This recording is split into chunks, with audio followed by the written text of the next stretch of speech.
Canal 1 presenta En la Polémica, con el auspicio de Juntos podemos lograrlo. Universidad Regional Autónoma de los Andes, Uniandes, a la altura de tus sueños. Ahorra en Banco Guayaquil, único banco ecuatoriano con calificación AAA. Está por venir.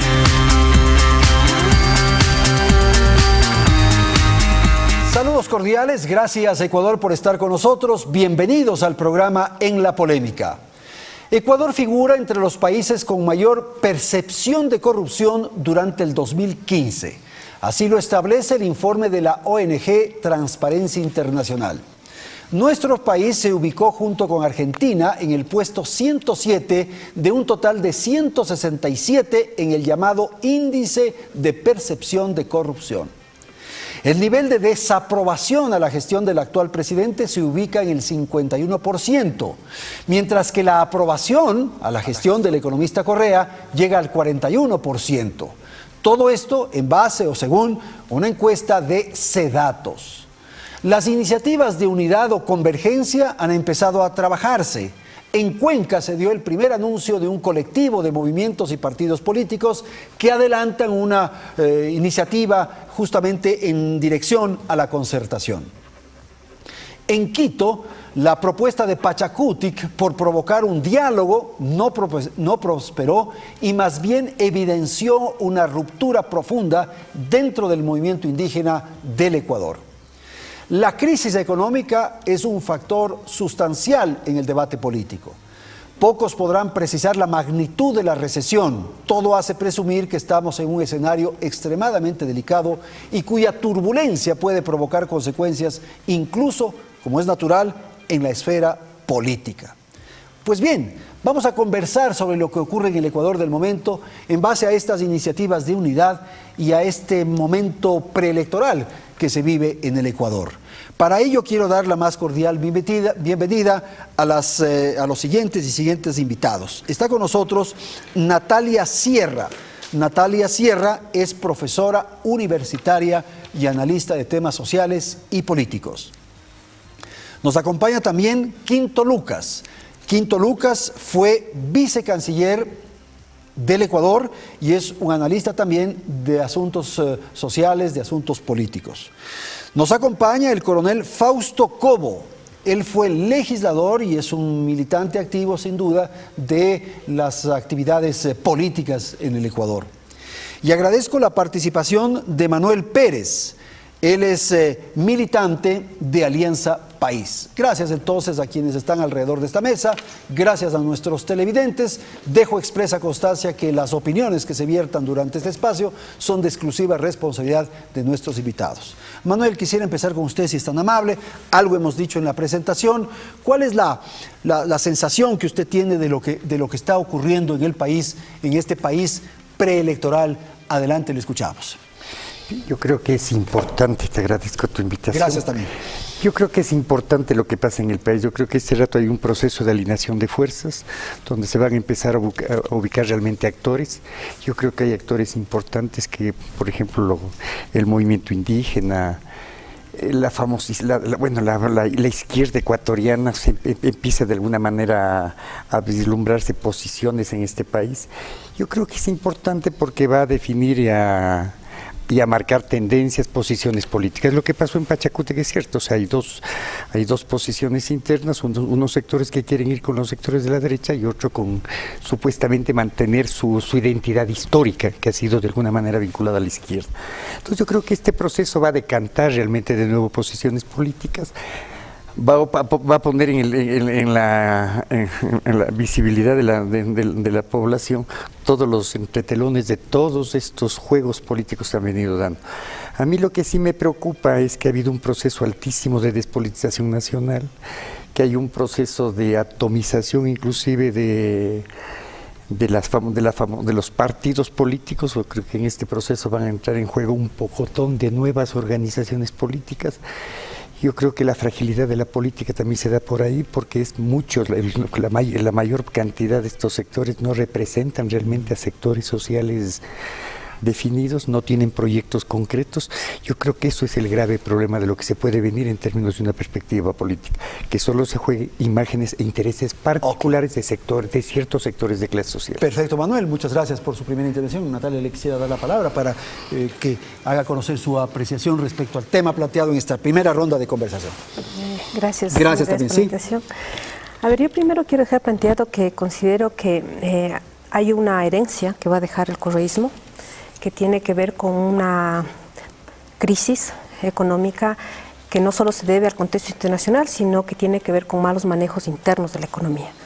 Una crisis política por un manejo autoritario del poder, una crisis ética por todos los escándalos de corrupción que existen, y una crisis ideológica, que es la que a mí más me preocupa, ¿no?, que tiene que ver con haber creado una confusión ideológica del país. Ahora bien, también tengo que aclarar que el correísmo en alguna manera es continuidad de los gobiernos anteriores de la derecha ecuatoriana.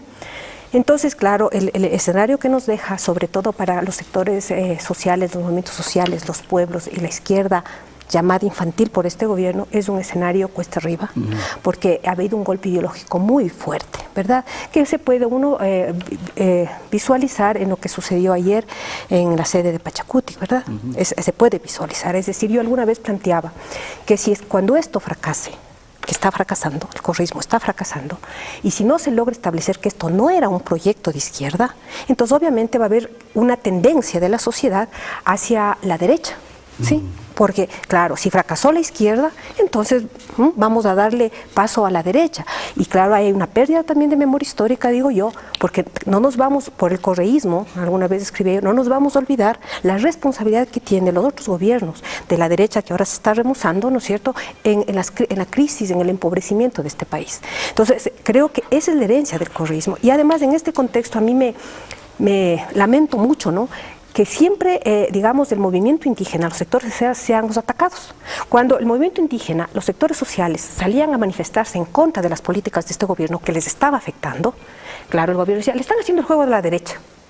Ahora, ¿no es cierto?, que dicen, no, a ver, un ratito, antes de la unidad, no es así la unidad, por favor, o sea, aquí no nos vamos a enredar todos con todos, porque vamos a repetir lo que hizo el correísmo, porque ahí están enredados todos, y ahora entonces los partidos de derecha le acusan al movimiento indígena de ser el que hace juego al correísmo. O sea, por favor, esta visión racista, tanto del correísmo cuanto ahora de estos partidos. Yo digo, eso pienso. Y esta primera intervención, por favor, Quinto. No, yo creo que el panorama todavía es confuso a nivel político y a nivel económico también. Entonces todo eso va de alguna forma a influir sobre lo que finalmente ocurra. Por un lado, todavía es confuso quién va a ser el candidato dentro de Alianza País. Y eso de alguna forma está marcando la cancha a los otros, porque los otros sectores, sean de derecha, de izquierda o el propio movimiento indígena, todos están mirando finalmente qué va a decidir el correísmo. ¿Va a ser candidato Lenín Moreno? ¿Va a ser candidato Jorge Glass? ¿Va a ser candidato Lenín Moreno con una alianza hacia afuera? No va a ser candidato Lenín Moreno por Alianza País, sino por fuerzas de afuera. Entonces todavía el panorama es muy confuso. Pero lo real es que todos están viendo qué va a pasar primero con Alianza País para después ubicar fuerzas. En ese sentido, obviamente que está una cuestión, es la unidad que se ha venido gestando en Cuenca, que es una unidad que ya se venía gestando de antes, que es de los alcaldes y el prefecto Carrasco, y que de alguna forma también tienen al mismo gestor, que es Jaime Durán Barba, que es asesor de los tres, ¿no? Y que de alguna forma trata de armar un frente en el que muestre derecha, centro, izquierda para poder ganar las elecciones. De la misma forma que Alianza País tiene derecha, centro y izquierda, y por eso ha ganado elecciones. Si no, no es la única forma de representar a toda la sociedad, y por eso ha ganado elecciones. Pero todavía es muy confuso porque también va a influir el panorama económico. Claro. Dependiendo de la salida económica que se tenga hasta junio, julio, agosto, septiembre, influirá mucho pero todos de alguna forma están esperando qué va a decidir Alianza País, cuál va a ser el candidato y qué va a ocurrir. Todos esperaron de que el presidente de la República no sea candidato o sea candidato. Ahora todos esperan que es quién mismo es el candidato. Muchas gracias por la invitación. Gracias.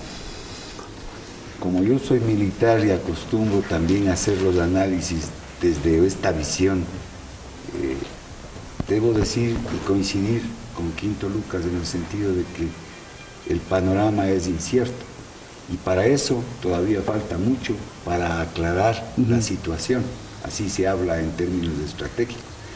Y ese proceso de aclarar la situación va a ser muy difícil, muy complicado en ir decantando el tema futuro para las elecciones, porque además hay elementos estratégicos de altísimo peso que han ingresado a la coyuntura. Por ejemplo, el que no participe Correa.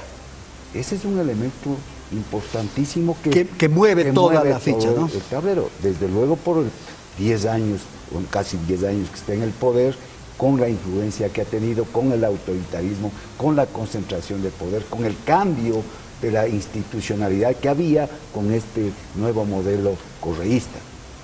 Eso es indudable. La corrupción, usted lo ha dicho. Yo les quiero decir a ustedes y al pueblo ecuatoriano que con cifras de la Policía Nacional por el Ecuador, por el territorio ecuatoriano, pasa casi toda, por no decir toda, la cocaína y la droga que se produce en Colombia y en el Perú. Por eso en los noticieros siempre vemos, y a veces con bombos y platillos diciendo capturamos esto, capturamos aquello, pero hay un porcentaje que se maneja en las estadísticas que es apenas el 30 y el 40% con un buen sistema del total de el que se captura, claro.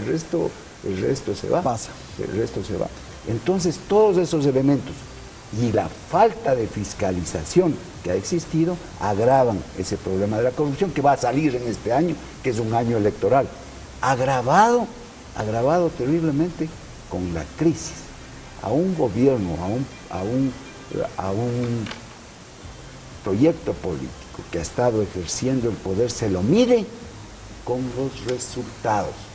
Ese es el pragmatismo que lleva la evaluación después de un proceso, de una etapa, y sobre todo cuando ha sido una etapa geopolítica, como en este caso, que no solamente fue política, sino que es geopolítica porque llegaron a confluir elementos políticos, económicos, sociales, tecnológicos, ambientales, que cambiaron el escenario no solamente de nuestro país, sino de la región.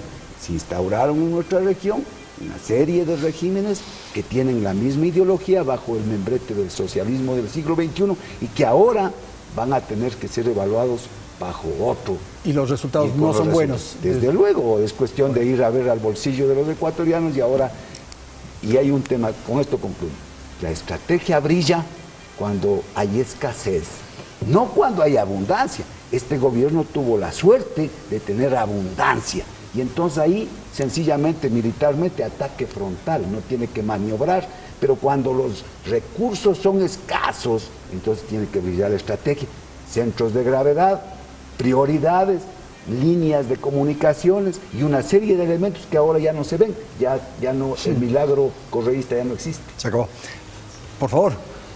Yo creo que Manuel, yo creo que ya tenemos algunos elementos, ¿verdad? En este recorrido. Pero yo creo que lo que dijo Natalia, por favor. La herencia de Correa. Del correísmo. Pero yo creo que el tema, de alguna manera Rafael Correa y el Movimiento País no solo puede ser, no es el responsable de una cantidad de elementos que se le quieren añadir. A ver, este rato hay un proceso de descomposición de la sociedad, hay un proceso de descomposición de los partidos políticos, es cierto. ¿Sí?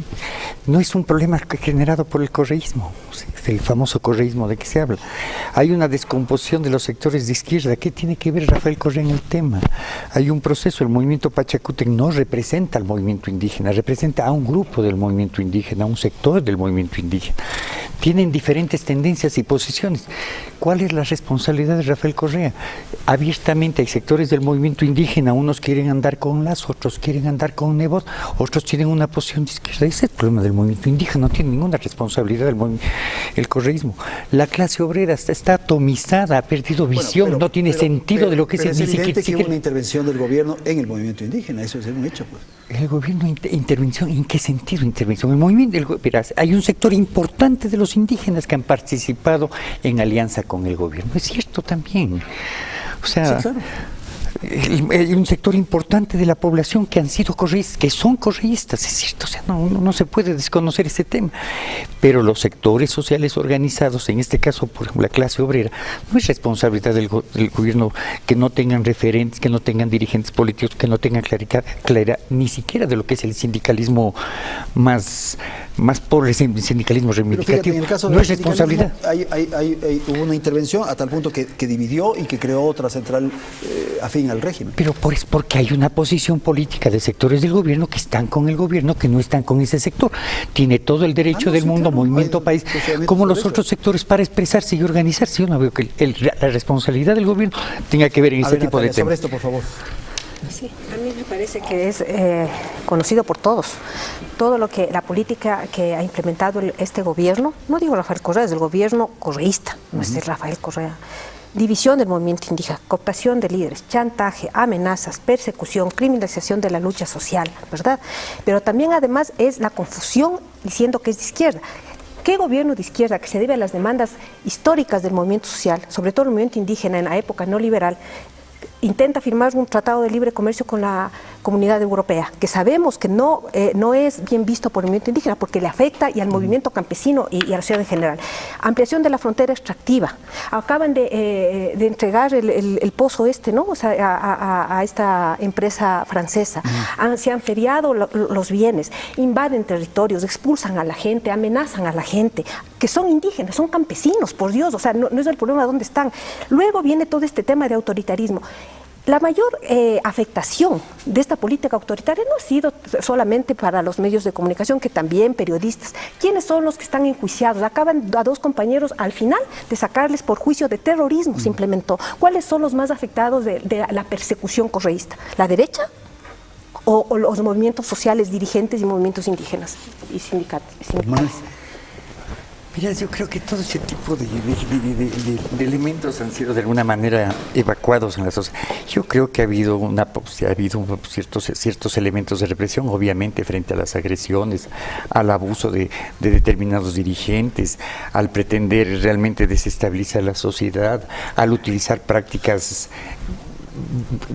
hasta si quieres al enfrentarle al Rafael Correa en las formas como la han enfrentado. Yo creo que ha habido también mecanismos de defensa del gobierno para ciertas cosas, pero que ha habido un proceso sistemático de persecución o sea, no sé en qué país vivirán yo realmente, persecución de dirigentes sindicales, indígenas, yo no conozco, pero bueno, o sea, de lo que decía, que hay un proceso de descomposición de las organizaciones sociales, de la famosa izquierda. ¿De qué izquierda estamos hablando en este país? Pues porque de la derecha es obvio, o sea, a la derecha no hay que pedirle nada, la derecha tiene claro lo que tiene que hacer. O sea, la derecha, ¿qué tiene que hacer? Apropiarse de los recursos del Estado, repartir entre sus... Bueno, eso es lo que hizo el gobierno. Entre sus panas, o sea, destruir la organización sindical, destruir los derechos de los trabajadores, es todo lo que tienen que hacer. La derecha tiene claro lo que tiene que hacer, pero la izquierda, la alternativa de izquierda, ¿dónde está? ¿Cuál es el planteamiento frente a lo que ha hecho Correa o la posibilidad de superar lo que ha hecho el compañero Correa? O sea, ¿dónde está la propuesta frente a la consolidación, por ejemplo, el desarrollo de formas alternativas de producción? Porque el tema de la crisis no es un problema del modelo. Hay una crisis por el tema de la baja internacional del precio del petróleo. Coronel. La descomposición de la sociedad se ha dicho aquí. De los sectores sociales. De los sectores sociales. De estos grupos políticos. De los grupos sociales. Pero si este gobierno, como política de Estado, ha utilizado el discurso y las acciones del maniqueísmo, los buenos, los malos, en todos los sectores, los indios que son buenos, los indios que son malos. Implementó, yo fui asambleísta, una serie de normas que conducen justamente a dividir a la sociedad ecuatoriana, a quitar libertades, a darles al Estado mecanismos de persecución, la ley de comunicación. Yo estuve 4 años en la comisión que trató la ley de comunicación y desde luego me opuse. Pasaron 2 meses después del nuevo periodo, obtuvieron una mayoría mucho más contundente y aprobaron la ley de comunicación. Ahora estamos viviendo las circunstancias y en la crisis antes no se daban cuenta de lo que significaba, me refiero a la sociedad, de lo que significaba la pérdida de libertades. Ahora ya el pueblo ecuatoriano, con el tema de las enmiendas, de este proceso largo que sin lugar a dudas fue hecho a espaldas del pueblo ecuatoriano. El 80% pedía la consulta popular. Y entonces esta nueva traición a lo que había pregonado el gobierno, en el sentido de que la democracia era en las urnas. Eso había dicho porque había ganado varios procesos electorales a través de los mecanismos que creó en la normativa para poder ejecutar aquello. Por ejemplo, el método Hon. Yo fui testigo de cómo ellos discutían y criticaban al método Hon en la constituyente. Pasó el tiempo, se dieron cuenta que necesitaban plancha y entonces ya el discurso quedó a un lado e implementaron el método Hon. Y ese, por ejemplo, es un tema de lo que estamos tratando. La atomización, decía el señor Manuel Pérez, de los partidos políticos. Pero ¿quién permitió aquello? Pues, si habían ofrecido que justamente iban a hacer un sistema que no permite esa atomización, más bien al contrario, lo que han hecho es atomizar más. Y entonces, a ver, ¿qué partido político puede supervivir? Hablamos de la unidad, si no tiene plancha. Y para tener plancha tiene que tener candidato presidencial o vicepresidencial, pues, porque ¿cómo va a tener plancha? ¿Quién puso eso? Alianza País. Ok, gracias, Fausto. Bueno, a mí de repente lo que me parece interesante aquí es que se empieza a decantar quién es quién, porque de alguna forma hemos estado viviendo, sobre todo un último año, 2 años, en que era solo, sí, malos y buenos, ¿no? Desde la oposición todo lo que ha hecho el gobierno es un desastre y desde el gobierno la oposición es un desastre. La vida es un poquito más compleja, ¿no? Es más gris que blanca y negra, ¿no? Entonces tendríamos que empezar a analizar realmente lo bueno que ha hecho el gobierno y lo malo que ha hecho la oposición y lo bueno. Y de repente empezaríamos también a analizar qué pasó en la constituyente.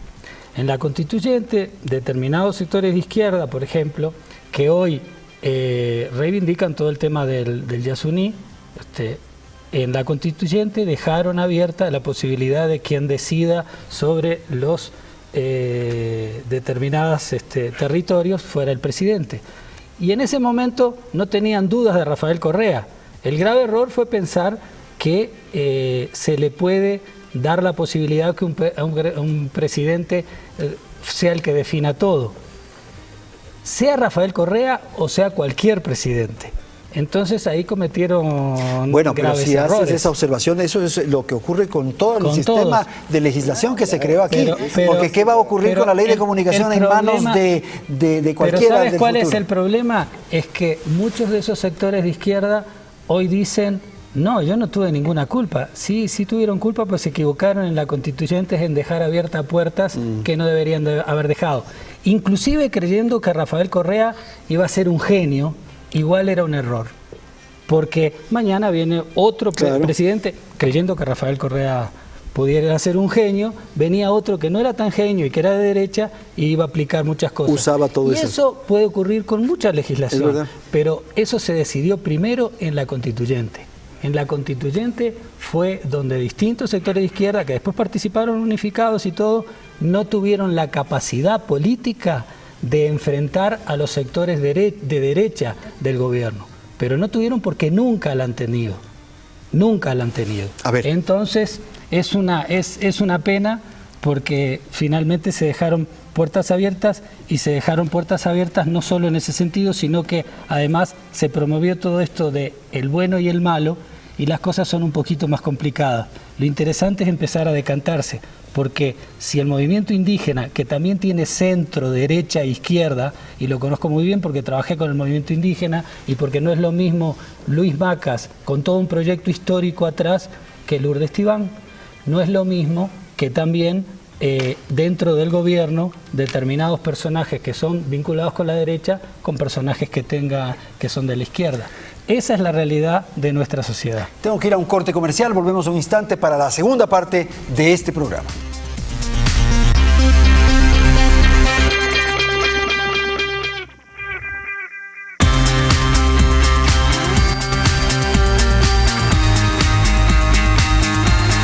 Bien, vamos a la segunda parte del programa. Voy a dar la palabra a Natalia Sierra para que incorpore algunos de los elementos que aquí se han formulado. Y quizás la observación que hizo Quinto, en el sentido de que muchas veces la izquierda, cuando se debatía en Montecristi la nueva Constitución, se replegó o por lo menos no expresó cuestionamientos a algunos elementos que se incorporaron en la Carta Magna, para ponerlo así. Sí, yo estoy de acuerdo. De hecho, digamos, uno asume la responsabilidad que tiene como parte de una tendencia. Yo particularmente, personalmente, nunca estuve de acuerdo con esa Constitución, justamente por esta trampita pequeña, ¿verdad? Que el presidente al final, por declarando algo de interés nacional, él decide las cosas. Y me acuerdo que ya se discutía en esa época. ¿Ya? Yo no estoy de acuerdo, pero asumo la responsabilidad que tuvo ahí la izquierda y los movimientos sociales. Pero lo que sí no entiendo es cómo hay gente de izquierda que hasta ahora están defendiendo el correísmo, porque hubo un momento en que estaban claras las cosas, en que esto se fue, disculpen, al carajo. Ya, podíamos estar al principio, yo particularmente digo, nunca estuve. Bueno, viendo cómo va la cosa. Pero había una esperanza. Pero había una esperanza, una expectativa. Incluso podríamos decir eso que antes se decía, la disputa interna de país, la disputa interna con la derecha correísta. Pero hubo un momento en que ya esto estaba claro, o sea, esto se fue para el otro lado y no es un problema ahí de especulaciones. Podríamos revisar la política económica que tiene detrás de sí una postura ideológica. Y entonces, ¿quién realmente gobernó ya como toma de decisiones reales en el correísmo? Yo creo que es el grupo de la derecha, personalmente, y que comenzó a golpear con esas políticas aquellos sectores que respaldaron y que eran dueños de ese proyecto en un inicio, Quinto. Tú conoces bien eso, ¿verdad? Y entonces comenzó a gobernar la derecha correísta, pero a nombre de la izquierda. Entonces, ¿qué terminó siendo la izquierda correísta hasta ahora? Que ahora ya no les sirve, dándoles la plataforma discursiva para que el señor Alexis Mera, que es el que organiza las leyes que perjudican, ¿no es cierto?, y que manipulan las constituyentes en sus mejores aspectos, ¿no es cierto?, termina siendo el gran revolucionario, ¿no es cierto?, que trabaja en función del pueblo ecuatoriano, el señor Glass, por favor. Entonces yo digo sí. Hubo un momento en que sí, todos estábamos confundidos, pero bueno, cuando ya las cosas se ponen tan claras, por ejemplo, con el tema del Yasuní, con el tema del Tratado de Libre Comercio, con el tema del extractivismo, con la persecución, porque sí ha habido persecución, y yo sí digo, así como han sido afectados periodistas, ciudadanos, han sido afectados dirigentes sociales. Nosotros lo que me llama la atención es qué hacen esos siguen haciendo militantes supuestamente de izquierda, que eran ex compañeros nuestros, hay que decirlo así, porque tampoco vamos a decir no, eran compañeros, participamos en todas las luchas juntos contra el neoliberalismo, por favor, y luego están defendiendo políticas neoliberales con estas cercanías con el Fondo Monetario Internacional, entonces se hacen los pragmáticos, probablemente ellos salían a pintar grafitis en contra de todo, de los Estados y ahora Unidos, defendiendo cosas que antes guardan silencio. Profesor, no sé si usted estuvo entre ellos. O sea, una cosa, claro, este proyecto primero que nunca fue, o sea, que desde el inicio realmente era un proyecto, yo creo que en el mejor de los casos un proyecto socialdemócrata, ¿sí? Realmente. En esa lógica, claro, pues aquí es un proyecto de izquierda, entre comillas, pero se ha sido este proyecto más radical que toda la izquierda junta ecuatoriana, que nunca ha tenido proyectos, nunca ha tenido nada, nunca.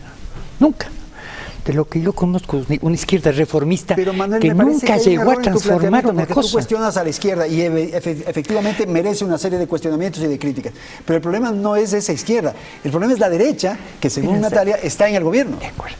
A ver, verás, en una sociedad uno no puede tampoco aspirar que haya un genio que sea el que invente todo, que cree todo y que tenga todo, vislumbre todo. ¿Dónde está la conciencia política de la izquierda? Yo creo que el proyecto presentado por Alianza País era un proyecto socialdemócrata. Yo creo que la izquierda tenía que haber asumido su responsabilidad si se metió en el tema para ir radicalizando el tema y lo que dice el Quinto, pelear en la asamblea, pelear en espacios para que esas cosas se vayan inclinando hacia la izquierda. No hay. Bueno, ¿Dónde están las y propuestas? La derecha es la que tú coincides en eso, en que la derecha. Yo creo que hay sectores, o sea, yo creo que tomó el control del hay sectores de la derecha que han tenido control en el tema económico, obviamente, ¿sí? Yo creo que en el tema político hay una cantidad de cosas. Gobernar tampoco, no creo que sea tan fácil. No, claro. De decir, yo hago por aquí y privatizo todo y socializo todo y entro en otro. Debe ser muy jodido para entrar en una cosa así. Además, en las condiciones y con la fuerza social que tenemos, las famosas organizaciones sociales. O sea, ¿dónde está el movimiento obrero popular apoyando reformas trascendentales? No hay cómo, no hay. Ok, Fausto. A las personas no hay que divinizarlas, hay que respetarlas. Uno de los problemas que estamos viviendo es porque nuevamente el Ecuador cayó en la divinización del señor Correa, el milagro correísta. Y ahora vemos los resultados y nos damos cuenta que estamos en una crisis muy profunda. En lo económico, acaba de decir Manuel Pérez, que está de acuerdo que la derecha del gobierno correísta es la que controla. Pero yo me pregunto, el fondo de una ideología es lo económico. Si es que yo cedo el manejo de los medios, de la producción, que es el concepto básico de las ideologías, en el concepto de cómo manejar, pues entonces resulta que el correísmo está manejado por grupos de la derecha, porque manejan lo estratégico que es la economía, en primer lugar. En segundo lugar... A ver, pero antes del segundo lugar, porque ya lo vi a Manuel que está... Yo estoy tomando tus palabras. No, verás, aquí hay un proyecto, aquí hay un proyecto político, ¿sí? O sea, no es tampoco ha sido esto un problema de rosas para el compañero Rafael Correa. Toda la oposición brutal desde el inicio que ganó el presidente de la República, de que Rafael Correa ganó la presidencia de la República. Se han implementado, se ha mejorado sustancialmente las condiciones de vida de muchísimos sectores de la población. La famosa clase media ha crecido en este gobierno. Se han mejorado condiciones de vida, hay políticas sociales importantes. El consumo. El consumo. Que es de derecha. Hay políticas sociales. Es neoliberal con la cantidad de dinero. De acuerdo. Hay un proceso, no verás, yo creo que si hay políticas sociales, se han mejorado condiciones de vida, ¿sí?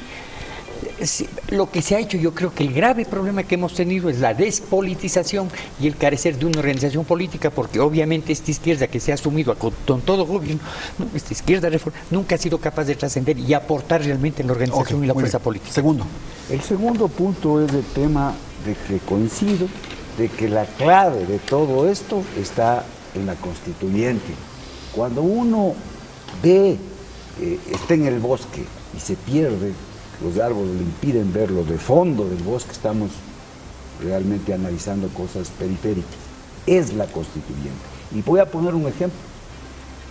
Se utilizó el descabezamiento de los partidos políticos como táctica y estrategia, quitándoles un año de derechos políticos y civiles a las cabezas de los partidos políticos. Ellos no pudieron participar en la constituyente y tuvieron que poner cuadros de segundo y tercer nivel en las elecciones para la constituyente. No me acuerdo, ¿cómo fue eso? Porque se tomaron el Congreso Nacional. Y entonces los partidos de izquierda fueron utilizados, entre esos el MPD, para garrotear, asaltar los poderes del Estado, y luego de eso les echaron por la puerta de atrás de una patada. Ya no eran garroteros, sino eran... Tirapiedras. Perdón, ya no eran héroes democráticos, sino eran garroteros. Entonces también han sufrido las consecuencias, ¿no? Así es el tema. Desde luego pensaban los de la derecha, pero ejecutaban los de izquierda, pues así es como procede el gobierno en el ejercicio del poder. Miren, las puertas abiertas que quedaron en la Constitución, pero es que esas puertas abiertas no solamente se abren para el un lado. Lo grave está que se abren para el uno y para el otro lado. Para adentro y para afuera, dice. Así es. Y quien lo hace es el que tiene el poder. Porque armaron, ¿no es cierto?, una normativa complementaria a lo que dijeron en la Constituyente para ejercerlo ya no con la discrecionalidad de la Constituyente, sino ya en la ley práctica. ¿Cómo? Tomándose los procesos de toma de decisiones, discutían, debatían, todo aceptaban, menos ceder en el proceso de toma de decisiones del área estratégica, comunicaciones, universidades, en el tema educativo, en el tema tal, en las áreas estratégicas, y por eso controlan. Entonces ahí está el kit, en la Constituyente. Okay. Quinto. Bueno, yo creo que más allá de todo eso, también hay que entender de que la oposición en sí tampoco ha tenido ninguna capacidad de unificarse, sea por derecha o sea por izquierda, ¿no? Y por eso se buscan estas opciones de unidades que finalmente quienes están de alguna forma formulando estas unidades, no la de Pachacuti, pero la otra, vienen desde los sectores de la derecha. Pero tampoco han tenido la capacidad de un proyecto común, porque tampoco la burguesía ecuatoriana ha tenido un proyecto común, porque además es una burguesía totalmente desnacionalizada. La burguesía ecuatoriana no es como la burguesía brasileña, que es una burguesía, digamos, que puede competir y pelear. La burguesía ecuatoriana ha sido desnacionalizada y eso se ve en los partidos de derecha. Cuando irrumpe Correa, y más allá de todos los controles y todo lo que sea, hay un determinado proyecto político que determinada gente lo ve bien y por eso determinada gente vota por él. También cuando empieza ese proyecto político a perder determinadas cuestiones y de alguna forma empieza a hacer agua, también la gente se empieza a ir. Claro. Y se empieza a ir por el propio gobierno, por el propio Movimiento Alianza País y por el propio Correa, no porque los otros. Entonces, de la misma forma que la izquierda o los movimientos sociales no le pueden culpar a Correa que su debilidad es toda culpa de él porque los dividió, tampoco el gobierno le puede culpar a la oposición de que es todo culpa de la oposición los errores que ha cometido y que empieza a pasarle factura. El tema de la reelección. En junio del 2014, la mayoría de la gente estaba a favor de la reelección y estaba a favor de las reformas. El 38% de la población aceptaba que se fuera a plebiscito. En un año y tanto pasó del 38% al 80% y al 85%. Eso vemos que hay una dinámica que tiene mucho que ver, sí, con lo que ha hecho la oposición en tratar de arrinconar al gobierno, pero tiene mucho que ver con los errores y las contradicciones internas que ha tenido el gobierno. Y en esta línea de pensamiento pongo un ingrediente, Manuel, para su reflexión, y es el hecho de que en esta semana que está por concluir, que está concluyendo, se produjeron 2 desafiliaciones importantes de militantes, yo creo, con presencia de izquierda, sin duda, Fernando Bustamante y Osvaldo Larriba. Esto podría ir un poco en la línea que también mencionaba Natalia, en el sentido de que qué pasa con los de izquierda. Entonces probablemente ya ahora están tomando conciencia. Yo no creo que sea un tema de ahora. O sea, yo creo que ha habido, por ejemplo, Fernando Bustamante, el compañero Larriba, siempre han tenido posiciones críticas. Claro. O sea, no es que... Y además yo creo que son gente capaz, consecuente, yo no los descalifico, ¿no? Pero yo creo que hay otro de los graves problemas, es la despolitización y la incapacidad política del país realmente para articular estructuras políticas. Tú haces esa observación ahí. No, yo creo que hay una incapacidad política para generar estas estructuras políticas, también para dotarnos de un pensamiento y de una posibilidad histórica, ¿no? Yo creo que Rafael Correa ha cumplido y ha hecho lo que podía haber hecho como presidente de la República. Hay responsabilidades que no son del presidente, porque si no sería volver al otro, pensar que el compañero Rafael es un mesías que tiene que resolver todos los temas. Había una estructura política que fue incapaz de enfrentar el tema y además como parte y tradición política en este país, este no es un país que tenga una tradición histórica de izquierda revolucionaria, de transformaciones serias, de desarrollo de pensamiento político. Esta es una izquierda que se fue acomodando siempre al poder, es una izquierda absolutamente reformista, ¿no? Alguien decía en la década del 70, claro, para ser comunista tienes que pasar, eras comunista y velasquista a la vez, ¿no? O sea, como que era parte de la... Yo creo que hay un problema que, o sea, hemos tenido gravísimos problemas, y uno de los problemas va a ser, es la despolitización de la sociedad, y el otro no tener estructuras que realmente permitan desarrollar y consolidar y ayudar a consolidar un proyecto político. Natalia, este tema y el tema de Bustamante y de arriba. Yo quiero recordar que este proyecto entró con el 80% casi de la población, o sea, de capital político de apoyo, de aceptación y con un capital económico gigantesco.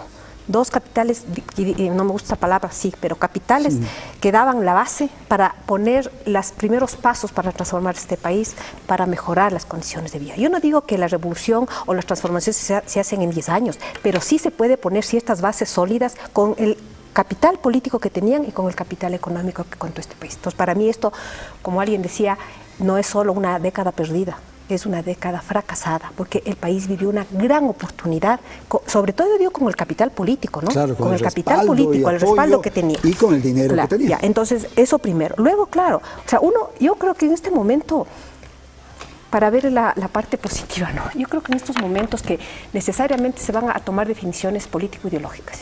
Yo creo que se van, porque obviamente el correísmo es un populismo, ¿no? Populismo, y eso crea mucha confusión. Yo creo que van a comenzar a definirse, que es lo que ahora vemos como mal, que el movimiento indígena entra a Pachacuti. Yo creo que está bien, porque hay que comenzar a tomar definiciones políticas e ideológicas. Entonces, es un momento, yo creo que para la izquierda para mí no son personas, ¿no? Yo creo que ni siquiera son como organizaciones políticas. Yo creo que habría que pensar la izquierda como una intención de aquellos sectores de la sociedad que buscan mejores días, siempre mejores días. Y creo que con esta década fracasada, yo creo que permite que la izquierda se reinvente, no solo en el Ecuador, sino en todo el continente. Es decir, y que replantee sus objetivos, sus expectativas, sus caminos. Es decir, yo creo que aquí definitivamente para mí quedó enterrado mucho del 17, mucho del proyecto político de la Revolución Rusa, mucho.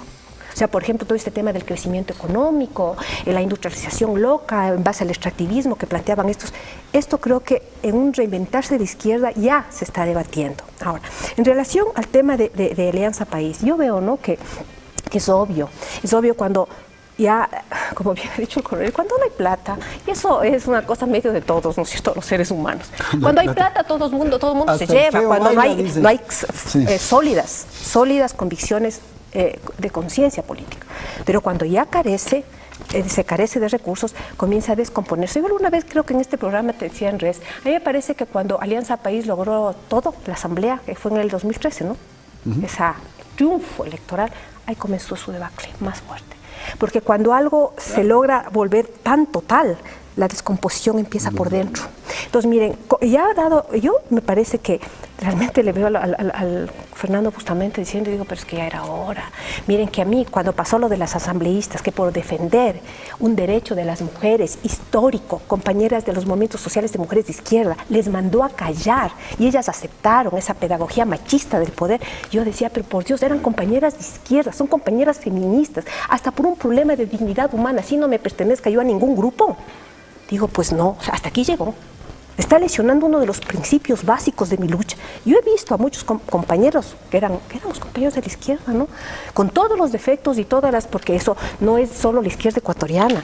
O sea, miren lo que pasó en Grecia, ¿no? También habría que ver el contexto mundial. Es bien complicado los tiempos actuales justamente por esta lógica que estamos viviendo el mundo post-ideológico. Eso es una confusión ideológica. Entonces, no solo es aquí, pero me parece que este escenario de que fracase este progresismo que anunció tantas bombas y platillos va a obligar a todos los sectores, la derecha y la izquierda, básicamente, a reinventarse. Y si no se reinventa, con dolor, diría yo, porque yo sí me considero una persona de izquierda, pues entonces que se entierre también y que dé paso a nuevos movimientos, ¿verdad?, de búsqueda de la emancipación humana. Por favor. Fernando Bustamante, tuve la oportunidad de estar con él en la comisión 4 años, en la comisión de Seguridad, Soberanía y Relaciones Internacionales. Era uno de los referentes de Alianza País en lo ideológico, en lo intelectual, en lo académico, y defendía sus principios. Pero lamentablemente era el ministro, fue también el ministro de las percepciones. Entonces él tenía la percepción de que el resto de Alianza País estaba sintonizado con lo que él hablaba y estaba absolutamente equivocada esa percepción. Él, en esa comisión, por ejemplo, impidió que se fiscalice el tema de los DRU. Y mire usted lo que es la vida. Yo soy el actor del juicio político que le seguía a Javier Ponce por el tema de los DRU. Hoy la Revolución Ciudadana, ahí medio tapiñado, me da la razón, porque unilateralmente deja a un lado el contrato, deja 3 helicópteros de los 7 comprados en tierra para que no se muevan más y no sigan matando gente y no sigan causando daño a la institución y a la patria. Y entonces, ahora, ¿qué dirá el señor Fernando Bustamante?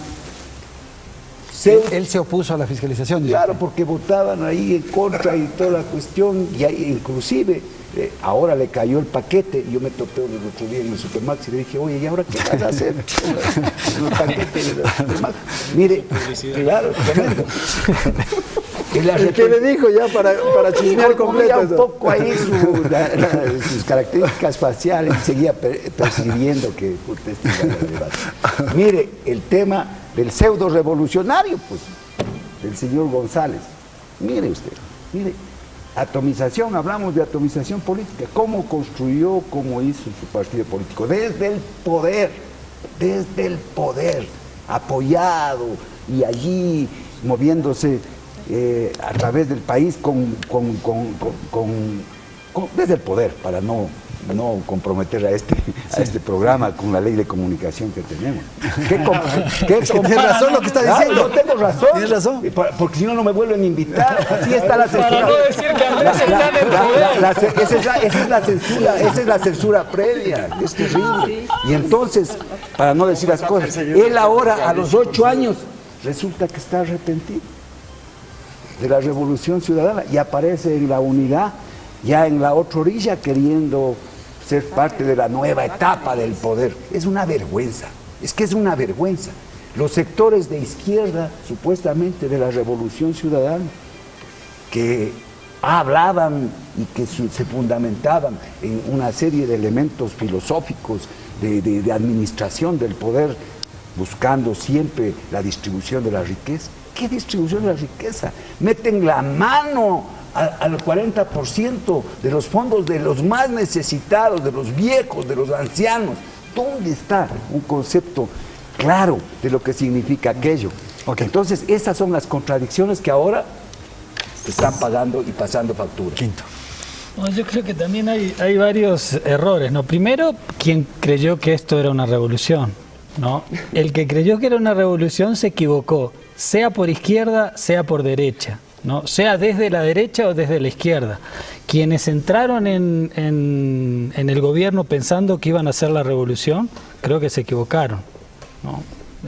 Porque era muy claro de que no iba a haber ninguna revolución, sino lo máximo un proceso, digamos, inclusive hasta reformista, ¿no? Bueno, pero ahí, claro, hay una responsabilidad del que se creyó, pero también hay una responsabilidad del que vendió. Pero yo no sé si vendió. Bueno, pero todo el tiempo hablamos de eso, pues, yo no sé, y ¿sabes qué? Yo no sé si vendió, y yo acabo de sacar, ya hago una cuña, un libro que son en realidad 3 tomos, desde el levantamiento del 90 a la Revolución Ciudadana. Y de repente, si vemos cómo se gestaron determinadas cosas, el mandato agrario que tú señalabas y distintas opciones que se gestaron en la propia constituyente, y si nosotros veíamos el discurso, inclusive económico, no era para creerse que esto iba a ser una revolución. Entonces, no. Yo, que a mí me vendieron tal cosa, no me lo vendieron. Yo sabía dónde estaba. De la misma forma que también supe cuándo era el momento de salir, porque no estaba de acuerdo con determinaciones. Bueno, lo del TLC es lo fundamental. Pero no creo y no puedo aceptar que diga alguien, yo pensé que estaba haciendo la revolución. No, yo no pensé que se estaba haciendo ninguna revolución. Porque además, para hacer la revolución se hace cambiando estructuras y se hace con las masas en la calle y se hace con otro tipo de acciones que ni es el momento histórico para realizarlo, porque no es así. Entonces tenemos que ubicarnos. Creo que eso es, si todos nos sinceramos un poco, de la misma forma que si nos sinceramos de que el movimiento indígena no es uno solo, es variado, porque por eso hay una lucha, inclusive, que es parte hasta de la lucha de clases, ¿no? Lo mismo ha ocurrido dentro del gobierno. Si nos sinceramos todos, de repente podemos sacar una verdad conjunta un poquito más amplia, digamos. Sí. Tengo que ir a la publicidad, voy a ir a un corte y enseguida retornamos para la siguiente, para la tercera parte de nuestro programa.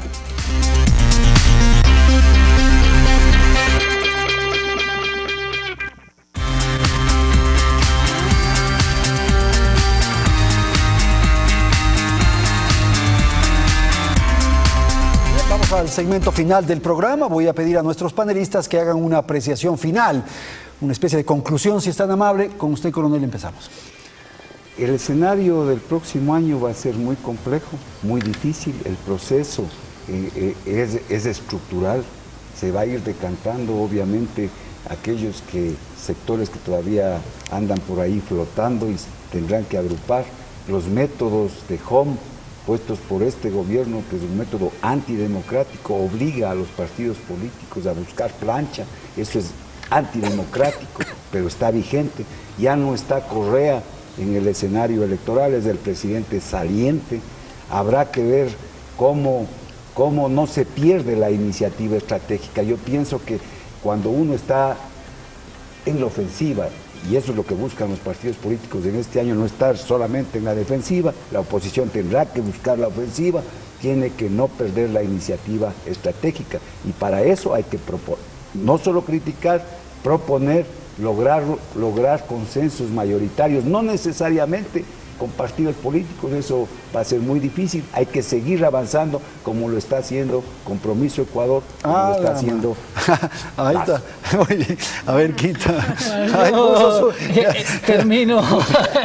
Ya puso su cuota de otra cuña. Sí, yo termino como empezó. Yo creo que es un momento de mucha confusión en el sentido de cómo se va a dar el panorama electoral.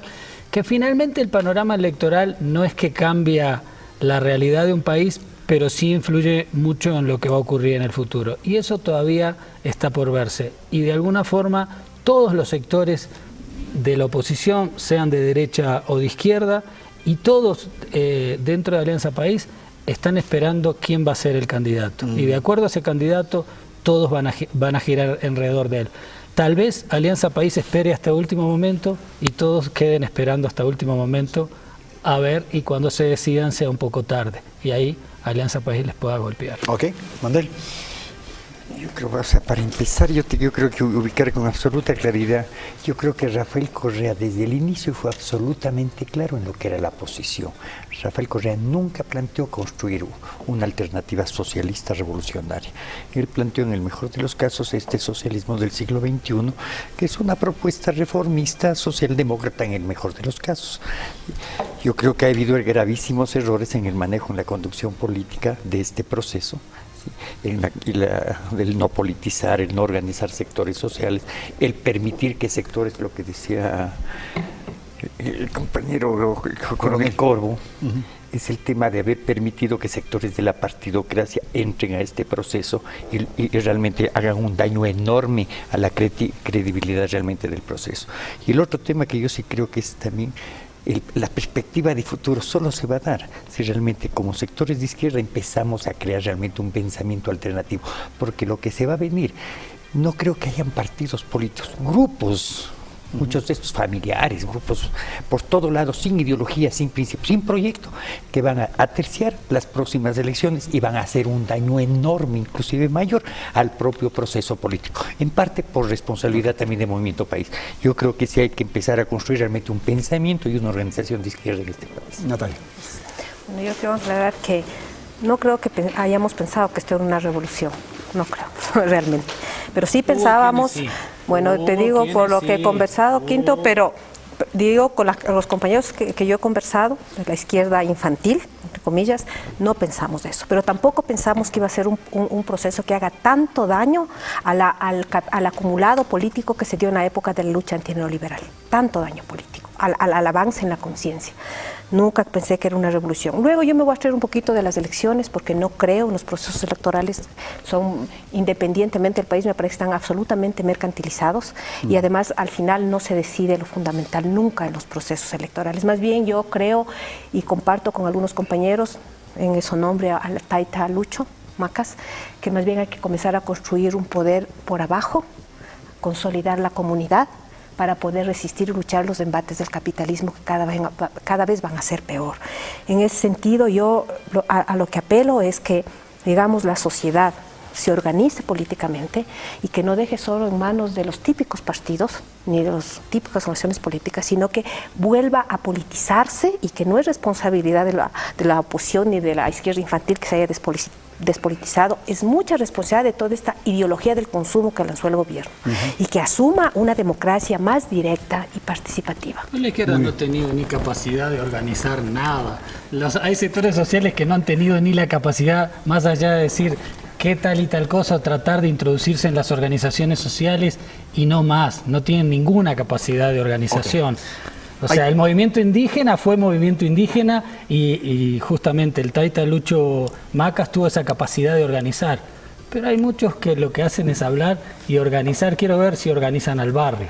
Muy bien, muchísimas gracias. Se puede, Quinto. Hay que ver también. Yo también digo, ni con el poder pudieron hacer muchas cosas, ni teniendo el poder del Estado hicieron, sino destruir. Entonces yo creo que más bien deberíamos de entrar a trabajar en eso. Ok, tengo que ir a un corte comercial y volvemos en un instante para despedir el programa.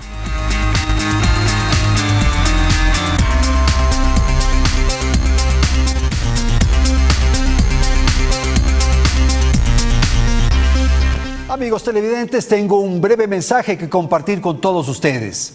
Esta es la última edición del programa En la Polémica. Al momento, este es el único espacio de opinión que tiene la televisión ecuatoriana. Durante más de 4 años hemos desarrollado una tarea profesional, responsable, ética y plural. En este programa han intervenido las más diversas voces y pensamientos del debate de la discusión nacional.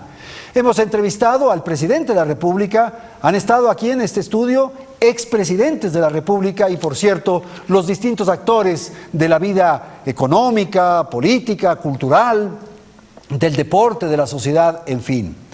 Una vez cumplido este ciclo, quiero expresar mis más profundos sentimientos de gratitud a todos los integrantes de Canal 1. Todos han sido maravillosos compañeros con los que he vivido momentos sin duda especiales, momentos extraordinarios. Ahora, nuevos vientos y nuevos desafíos se presentan en mi carrera profesional, por lo que me retiro de esta pantalla.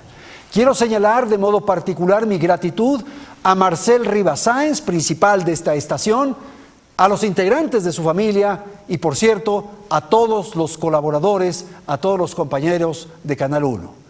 Me voy reconociendo la absoluta y total libertad con la que he trabajado estos años.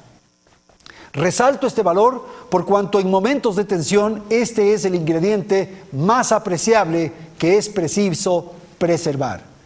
Aquí entonces nos despedimos, muchísimas gracias y, por cierto, hasta una próxima oportunidad. Felicidades, Ecuador.